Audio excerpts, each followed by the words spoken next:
Bismillahirrahmanirrahim. Assalamualaikum warahmatullahi wabarakatuh. Alhamdulillahi ala ihsanih wa syukru lahu ala taufiqihi wa amtinanih. Asyhadu an la ilaha illallah wahdahu la syarika lah ta'ziman li sya'nih wa asyhadu anna Muhammadan abduhu wa rasuluh ad-da'i ila ridwanih sallallahu alaihi wa ala alihi wa ashabihi wa ikhwanihi amma ba'd. Hadirin sekalian, peserta kajian Islam yang saya hormati dan saya muliakan, pada sesi sebelumnya telah kita jelaskan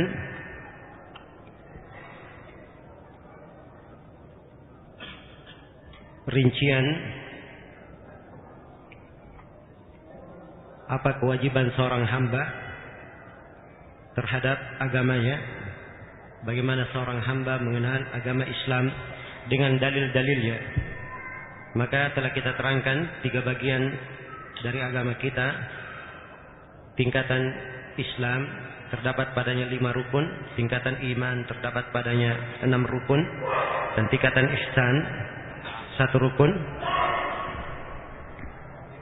Tingkatan ihsan 1 rukun. Dan telah kita jelaskan dalil-dalil untuk setiap rukun dari tingkatan-tingkatan tersebut. Kemudian di akhir pembahasan dari landasan yang kedua ini, penulis rahimahullahu ta'ala membawakan hadis yang mencakup seluruh kandungan tingkatan-tingkatan Islam yang telah diterangkan. Kata beliau, "Wad dalilu minas sunnah hadithu Jibril." Ya. Ini pembahasannya dari halaman 49 dari kitab panduan yang dipegang oleh para peserta. Wad dalilu minas sunnah, dan dalil dari sunnah adalah hadis Jibril. Ya, hadis Jibril di sebagian cetakan hadis Jibril. Sama saya ya, Jibril itu sama saya. Al-masyhur an Umar bin Khattab radhiyallahu anhu. Hadis tentang datangnya Jibril kepada Nabi sallallahu alaihi wasallam bertanya. Sebuah hadis yang masyhur dari riwayat Umar bin Khattab radhiyallahu taala anhu. Annahu qala, Umar berkata menjelaskan, "Baina nahnu julusun inda Rasulillah sallallahu alaihi wasallam, ittala'a alaina rajulun shadidu bayadi thiyabi, shadidu sawadi sya'ri, la yura alaihi atharu as-safar, wa la ya'rifuhu minna ahadun hatta jalasa ila an-nabiy sallallahu alaihi wasallam, fa asnada rukbatayhi ila rukbatayhi, wa wada'a kaffayhi ala fakhidayhi." Dan dalil dari sunnah adalah hadis Jibril dari Umar bin Khattab radhiyallahu taala anhu. Beliau berkata, tatkala kami duduk di sisi Rasulullah sallallahu alaihi wasallam. Ini Umar mengisahkan bagaimana keadaan para sahabat, kebiasaan mereka duduk di sisi Rasulullah sallallahu alaihi wasallam, dan terdapat di dalamnya pelajaran bagaimana seharusnya umat ini menyikapi dan mempelajari ilmu syariat, dan bagaimana mereka menghargai orang-orang yang berilmu di tengah mereka. Dan ini juga terdapat di dalamnya etika para sahabat, semangat mereka untuk selalu hadir dan duduk di majelis-majelis ilmu dekat dengan Rasulullah sallallahu alaihi wasallam agar mendapat manfaat dan pelajaran ilmu. "Ittala'a alaina rajulun shadidu bayadis thiyab." Kata beliau, maka muncullah seorang lelaki yang sangat putih bajunya, sangat putih saubnya, syadid sawadi syar, sangat hitam rambutnya. Ya.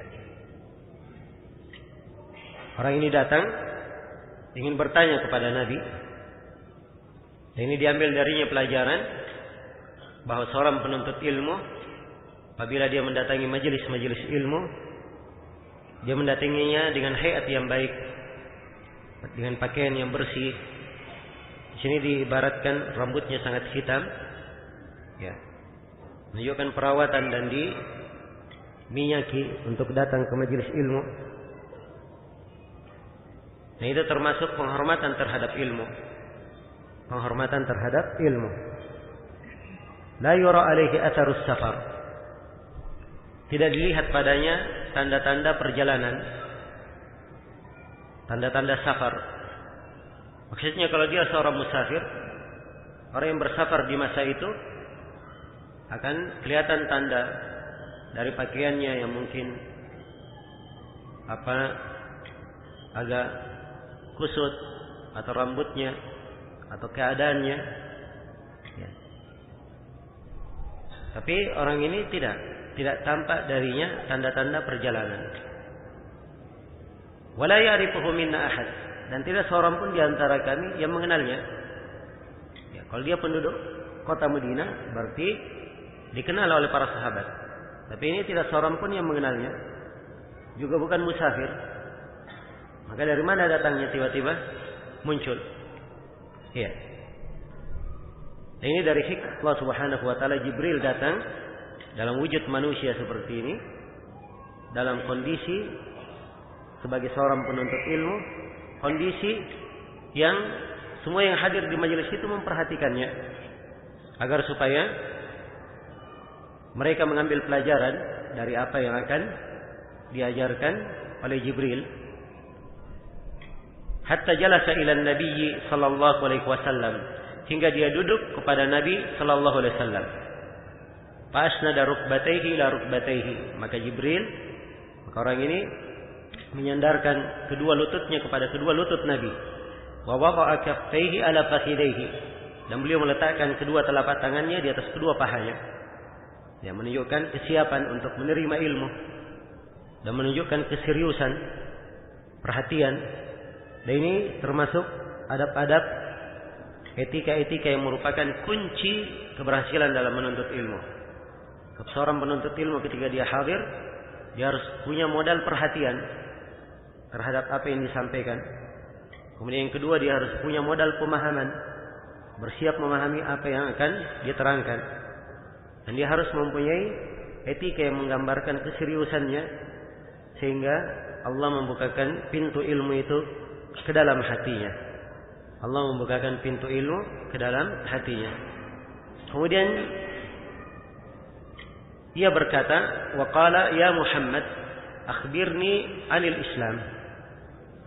Wahai Muhammad, kabarkan kepadaku, beritakan kepadaku apa itu Islam.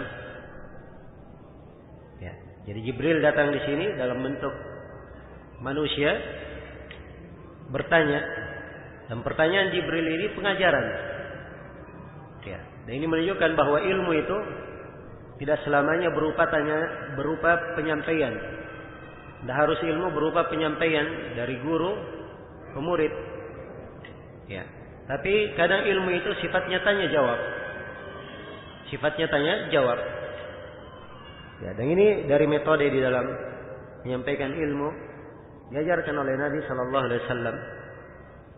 Karena manusia, ya, daya tangkapnya berbeda-beda, dan seorang yang duduk di majelis ilmu kadang perlu dibangkitkan sebagian dari pemahamannya untuk bisa segar memahami. Ya, dan dengan cara tanya jawab ini akan lebih melekat. Dan biasanya tatkala pertanyaan muncul, maka perhatian akan tertuju kepada pertanyaan untuk mencari jawabannya.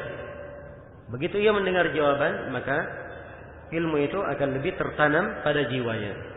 Dan ini salah satu metode di dalam menyampaikan ilmu. Maka Jibril menyampaikan ilmu di sini dengan sengaja bertanya, apa itu Islam? Padahal Jibril tahu. Dan ini menunjukkan bahwa kadang seorang penuntut ilmu, dia berada di majelis, karena dia melihat yang hadir di majelis ada orang-orang yang perlu kepada sebuah pembahasan, dia sengaja bertanya kepada guru pembahasan itu. Dia tahu jawabannya, tapi untuk orang lain supaya mereka mendengarkan ilmu seputar apa dia pandang penting untuk manusia diketahui. Maka Nabi menjawab, "Antashhadu an la ilaha illallah wa anna Muhammadan Rasulullah wa tuqimas shalah wa tu'tiyaz zakat wa tasuma ramadhana wa tahujjal baita in istata'ta ilaihi sabila." Ini jawaban Nabi untuk pertanyaan apa itu Islam. Nabi menjelaskan 5 rukun Islam. Yang pertama, engkau bersaksi bahwa tidak ada yang berhak diibadahi kecuali Allah dan Nabi Muhammad adalah Rasul Allah. Yang kedua, engkau menegakkan salat. Yang ketiga, engkau mengeluarkan zakat. Yang keempat, engkau berpuasa di bulan Ramadan. Yang kelima, engkau haji kalau engkau mempunyai kemampuan ke sana. Baik. Qala sadaqta. Maka Jibril berkata, sadaqta, engkau telah benar. Perhatikan, dia yang bertanya, dia pula yang membenarkan. Karena itu kata Umar, fa'ajibna lahu yas'aluhu wa yusaddiquhu. Kami pun heran melihatnya. Dia yang bertanya, dia pula yang membenarkan. Qala, maka Jibril kembali bertanya, fa akhbirni anil iman. Kabarkan kepadaku tentang iman. Qala, maka Nabi menjawab, an tu'mina billahi wa malaikatihi wa kutubihi wa rusulihi wal yawmil akhir wa tu'mina bil qadari khairihi wa syarrihi. Kata beliau, iman itu adalah engkau beriman kepada Allah, kepada para malaikat, kepada kitab-kitab, kepada kitab-kitabnya, kepada para rasulnya, kepada dan kepada hari akhirat, serta engkau beriman kepada takdir yang baik dan yang buruk. Iya. Ini 6 rukun iman dan sudah berlalu penjelasannya. Qala sadaqta, maka Jibril menjawab, sadaqta, engkau telah benar. Qala fa akhbirni anil ihsan. Kemudian Jibril kembali bertanya, ya, kabarkan kepadaku apa itu ihsan. Tentang ihsan itu apa? Qala, maka Nabi menjawab, am ta'budallaha ka'annaka tarahu fa in lam takun tarahu fa innahu yaraka. Engkau beribadah kepada Allah seakan-akan engkau melihatnya. Kalau engkau tidak mampu seakan-akan melihatnya, maka ketahuilah bahwa Allah melihatmu. Ini tingkatan ihsan. Dan ini juga telah kita jelaskan. Qala fa akhbirni an as-sa'ah. Kemudian Jibril bertanya, beritakan kepadaku tentang hari kebangkitan, hari kiamat. Kapan hari kiamat itu? Qala mal mas'ulu anha bi'a'lama min as-sa'il. Maka Nabi menjawab, tidaklah yang ditanya lebih mengetahui dari orang yang bertanya. Ya, maksudnya yang bertanya dan yang ditanya dua-duanya tidak tahu. Dua-duanya tidak mengerti kapan hari kebangkitan. Sebab hari kebangkitan itu adalah ilmu yang Allah khususkan untuk dirinya. Innallaha indahu ilmus sa'ah. Sesungguhnya Allah di sisinya lah hari ilmu tentang hari kebangkitan. Ya, dan Allah berfirman, memerintah kepada Rasulnya untuk menyatakan, qul innama ilmuha inda rabbi la yujalliha liwaqtiha illahu. Katakanlah bahwa ilmu tentang hari kebangkitan di sisi Rabbku. Tidak ada yang menampakkannya pada waktunya kecuali Dia. Ya. Qala, maka Jibril bertanya, fa akhbirni an amaratiha. Kalau begitu kabarkan kepadaku apa tanda-tanda hari kebangkitan. Ya, hari kebangkitan pastinya kapan? Ini tidak ada yang mengetahuinya. Tidak. Namun ada tanda-tanda hari kebangkitan yang harus tampak sebelum hari kebangkitan itu muncul. Sebelum tanda-tanda ini terlihat, maka hari kebangkitan tidak akan tampak. Jelas ya? Maka Nabi SAW menyebutkan beberapa tanda dari tanda hari kebangkitan. Qala, beliau berkata, talidal amatu rabbataha. Ya, tanda hari kebangkitan adalah engkau melihat seorang budak melahirkan tuannya. Ya. Seorang budak melahirkan tuannya.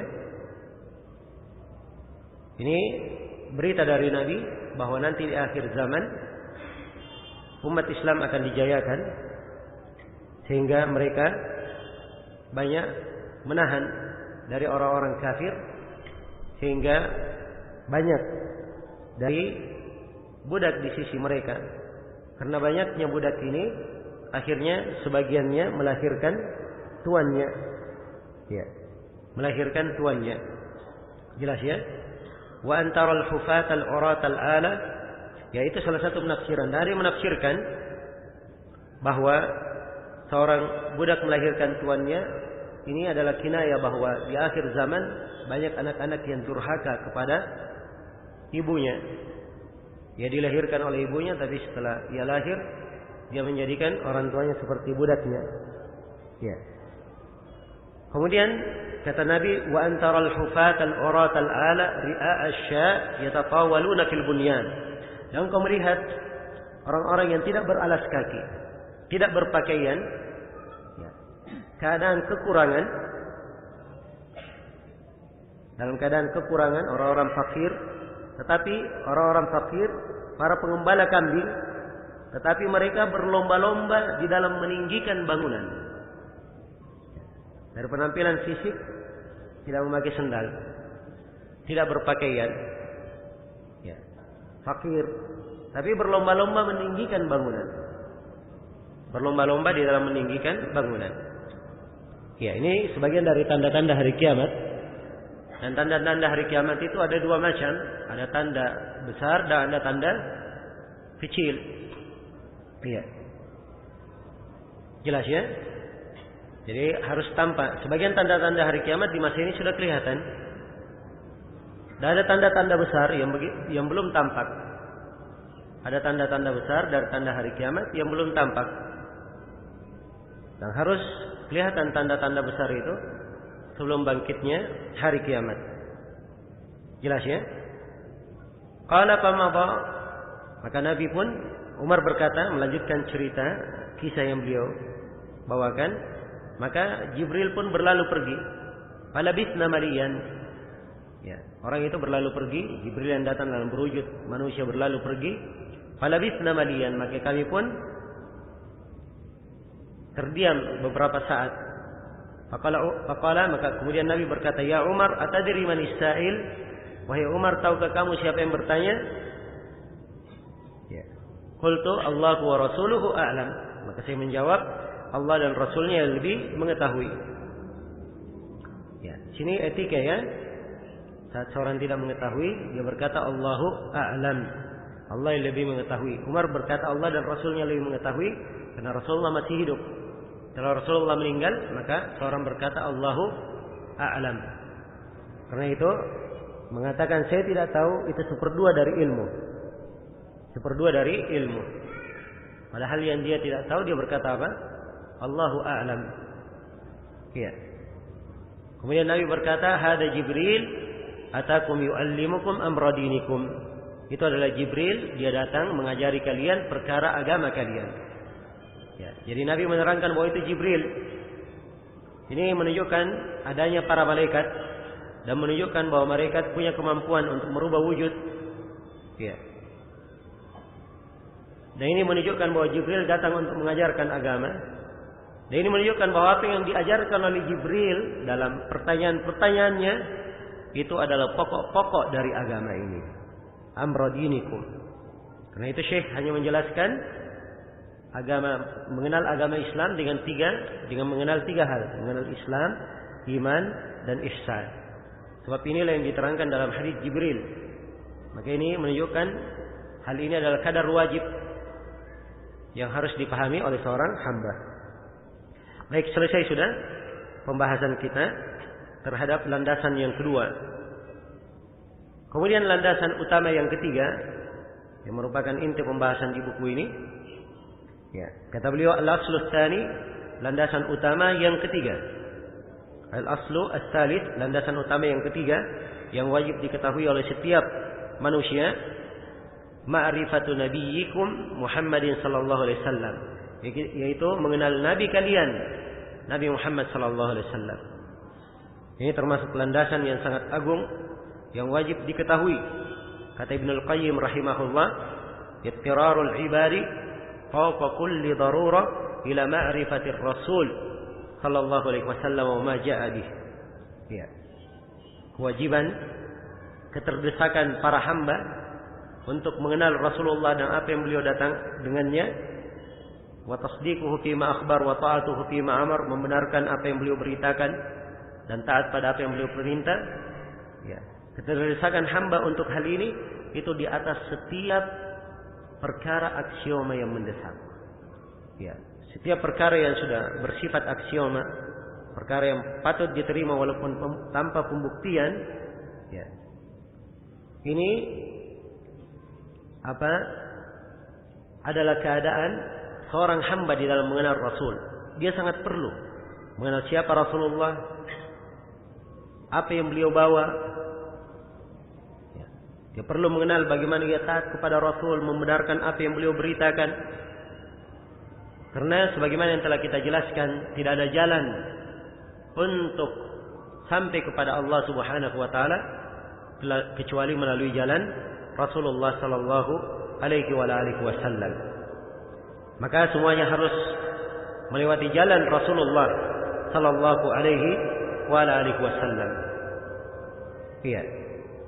Maka Syekh di sini mulai menjelaskan kadar wajib yang wajib diketahui oleh seorang hamba terhadap Rasulnya. Pertama, dia wajib mengetahui siapa nama Nabi. Ya. Jelas ya? Sebab pada hari kiamat ditanya siapa Nabi yang diutus kepada kamu. Ya. Nah, mungkin dia tidak mengetahui namanya. Maka diterangkan di sini oleh Syekh, wa huwa Muhammad ibnu Abdullah ibni Abdul Muttalib ibni Hashim. Ya, nama beliau adalah Muhammad bin Abdullah bin Abdul Muttalib bin Hashim. Ini nama lengkap Rasulullah SAW. Jelas ya? Kalau nama panjang beliau itu bersambung kepada Ismail, bersambung kepada Nabi Ismail, kepada bin Nabi Ibrahim, ya. Dan sebagian ahli tarikh juga menyambung namanya sampai ke Nabi Adam alaihi salam. Untuk urutan silsilah beliau sallallahu alaihi wasallam. Jelas ya? Maka beliau adalah Muhammad bin Abdullah bin Abdul Muttalib bin Hashim. Iya. Ayah beliau namanya Abdullah. Ya, ayah beliau namanya Abdullah. Kakek beliau namanya Abdul Muttalib, yang digelari dengan Syaibatul Hamd. Ya. Dan kakek buyut beliau namanya Hashim. Namanya Hashim. Ya. Dia sebenarnya namanya Amr, cuma disebut Hashim karena beliau ini orang yang sangat dermawan, dan di masa paceklik di kota Mekah, ya, beliau kakek Nabi Muhammad, kakek buyut Nabi Muhammad ini Amr, ia membuat makanan dari tepung dicampur dengan daging, ya, kemudian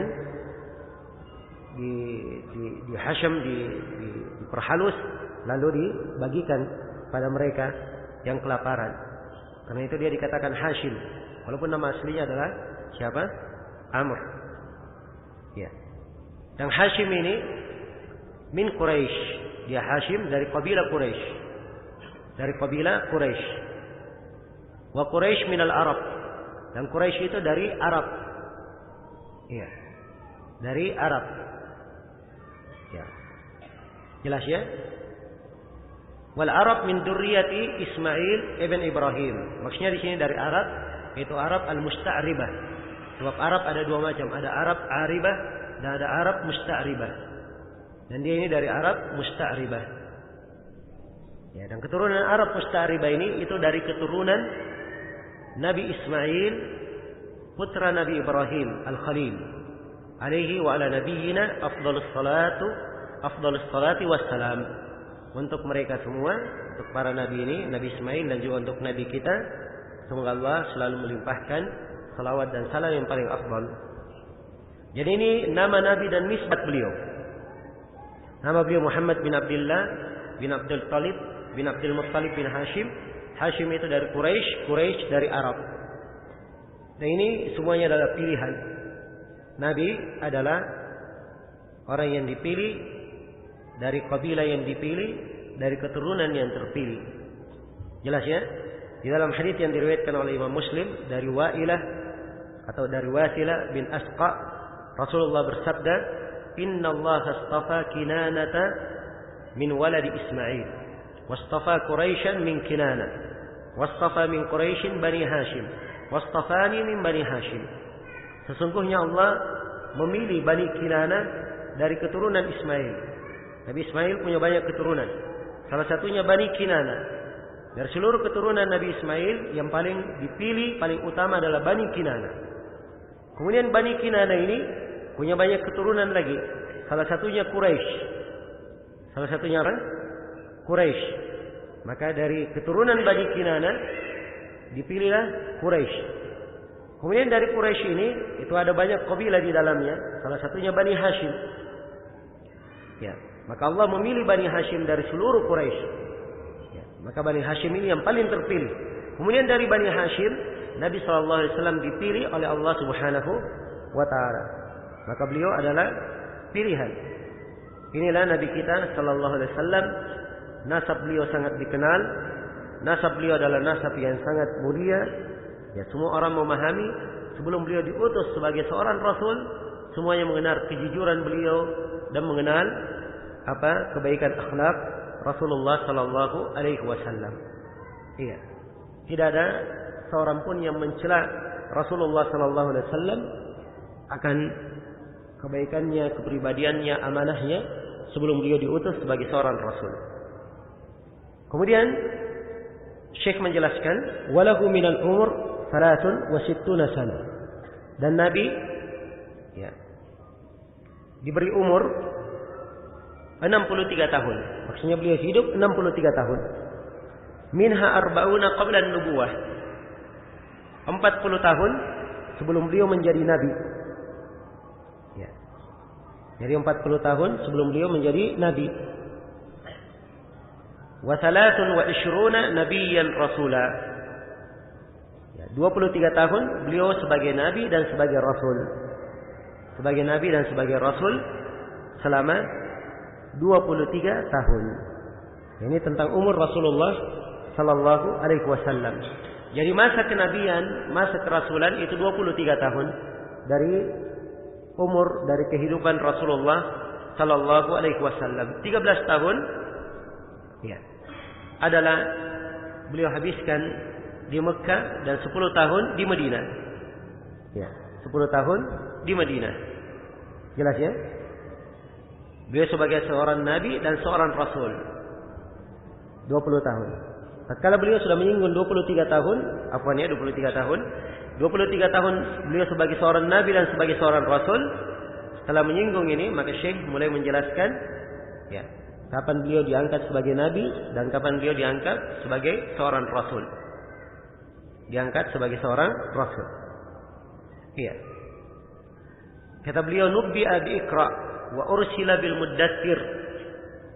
Nabi itu diangkat sebagai nabi, dijadikan sebagai nabi, diperintah dengan kenabian itu dengan turunnya surah Iqra. Ya. Surah Iqra surah apa? Hah? Surah Al-Alaq. Nah, 5 ayat pertama dari surah Al-Alaq. Iqra bismi rabbikal ladzi khalaq. Khalaqal insana min 'alaq. Iqra wa rabbukal akram alladzi 'allama bil qalam. 'Allamal insana ma lam ya'lam.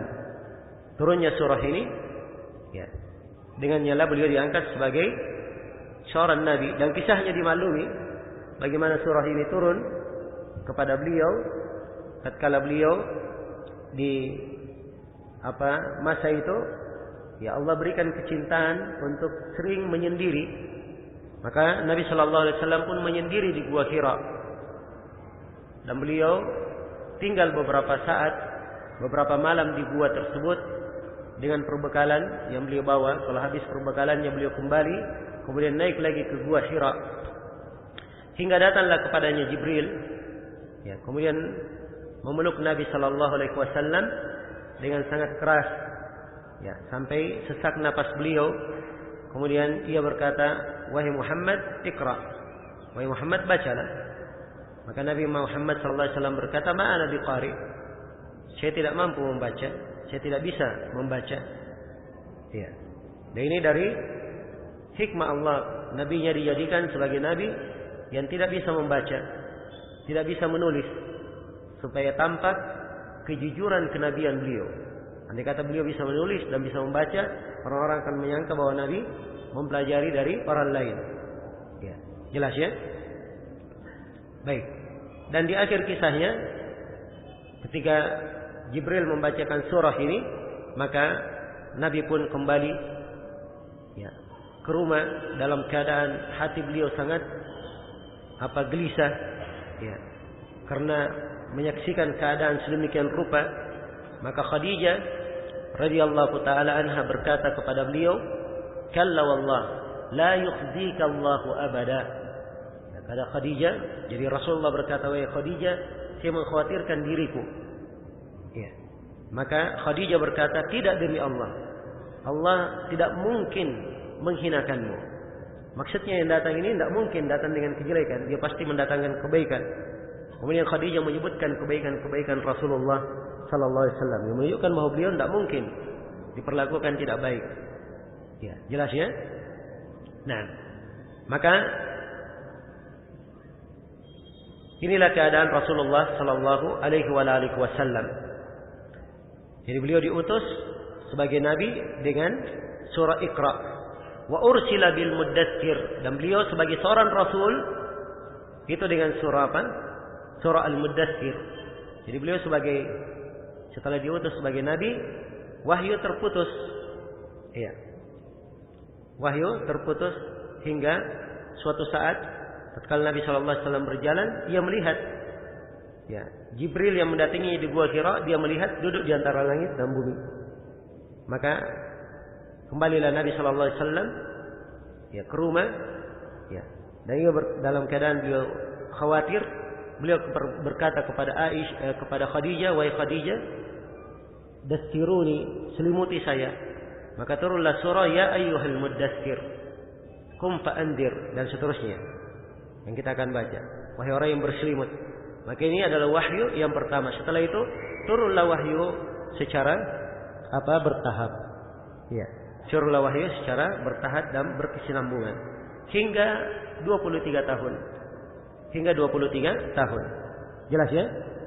Baik. Jadi ini kadar wajib yang perlu kita ketahui. Ya. Iqra, beliau jadi nabi dengan Iqra dan diutus sebagai seorang rasul dengan Al-Muddatsir. Apa perbedaan antara nabi dan rasul? Ya. Sering kita dengar ya di buku-buku pelajaran umum, biasanya kalau nabi adalah seorang yang diberi wahyu tapi tidak diperintah menyampaikannya. Dan rasul dia diberi wahyu, diperintah untuk apa? Menyampaikannya. Dan ini keliru ya. Ini keliru. Ya. Sebab dalam Al-Quran dikatakan, "Wa ma arsalna min qablika mir rasulin wala nabiyyin." Tidaklah kami mengutus sebelum engkau Nabi Muhammad seorang rasul dan tidak pula seorang nabi. Jadi nabi dan rasul sama-sama dipakai bahasa mengutus, bahasa risalah. Ya. Jadi tidak mungkin ada seorang muslim saja, ya, dia punya ilmu tidak halal baginya dia sembunyikan ilmunya. Apalagi dia seorang nabi, masa diberi wahyu tidak disampaikan? Jelas ya? Itu tidak mungkin. Ya.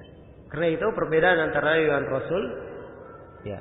Yang lebih jelasnya bahwa nabi itu adalah seorang yang diutus kepada kaum yang muwafiqin, kaum yang sudah bersepakat, yang sudah seagama dengan rasul tersebut.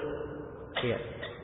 Karena itu dikatakan di Bani Israel, karena Bani Israel tasusuhumul anbiya, kullama halaka nabiyyun khalafahu nabi.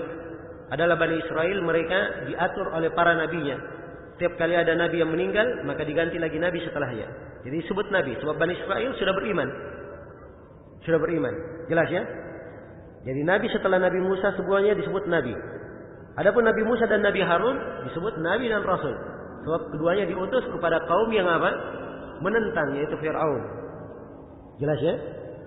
Jadi kalau dia diutus kepada kaum yang menentang, maka dia disebut sebagai seorang rasul. Ya. Jelas ya? Ini perbedaan global, walaupun sebenarnya ada rincian-rincian di dalam perbedaan antara nabi dan rasul. Iya, tapi globalnya itu yang saya terangkan tadi, wallahu taala alam. Kemudian kata beliau, wa baladuhu Makkah. Wa baladuhu Makkah. Dan negeri kelahiran Rasulullah sallallahu alaihi wasallam adalah Mekah. Wa hajara ila al-Madinah. Wa hajara ila al-Madinah, dan Nabi berhijrah ke Madinah. Ya. Negeri beliau Mekah dan beliau berhijrah ke Madinah.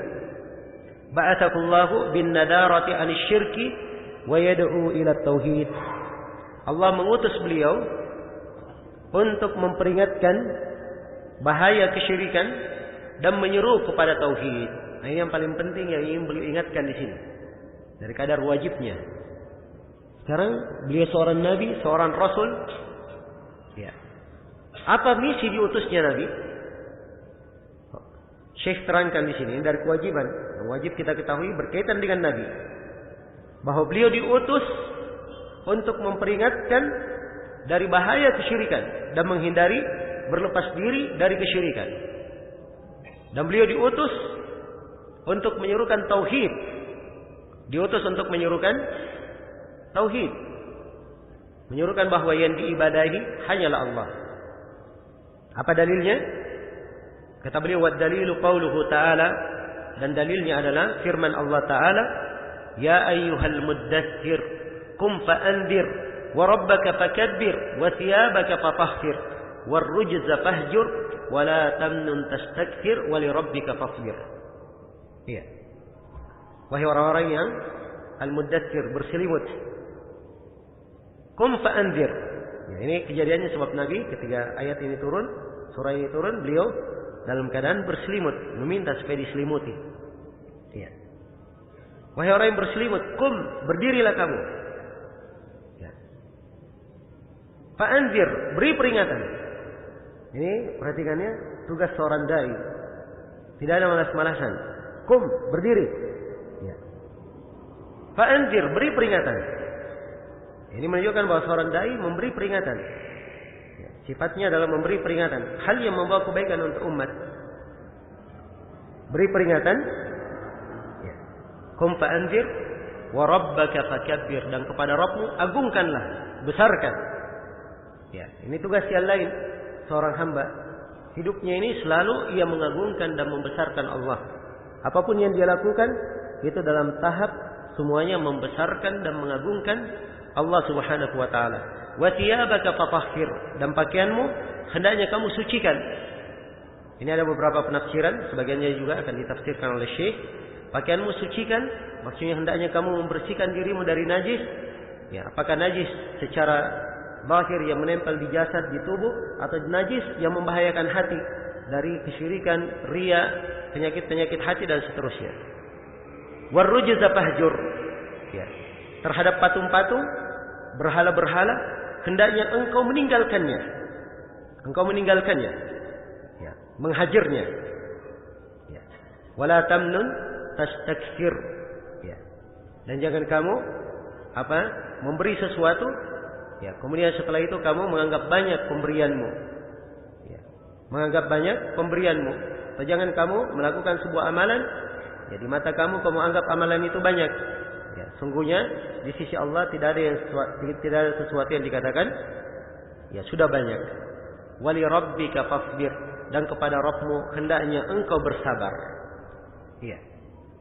Jadi ini ayat turun kepada Nabi, dan di dalamnya terdapat penjelasan bahwa Nabi itu diutus untuk memberi peringatan, mengingatkan tentang bahaya kesyirikan dan menyuruh kepada tauhid. Syekh akan menjelaskan mana ayat ini. InsyaAllah ta'ala penjelasannya kita akan baca setelah pelaksanaan salat Isya. Untuk sementara saya cukupkan sampai sini. Subhanakallahumma bihamdik, asyhadu an la ilaha illa anta, astaghfiruka wa atubu ilaik. Walhamdulillahirabbil alamin. Wassalamualaikum warahmatullahi wabarakatuh.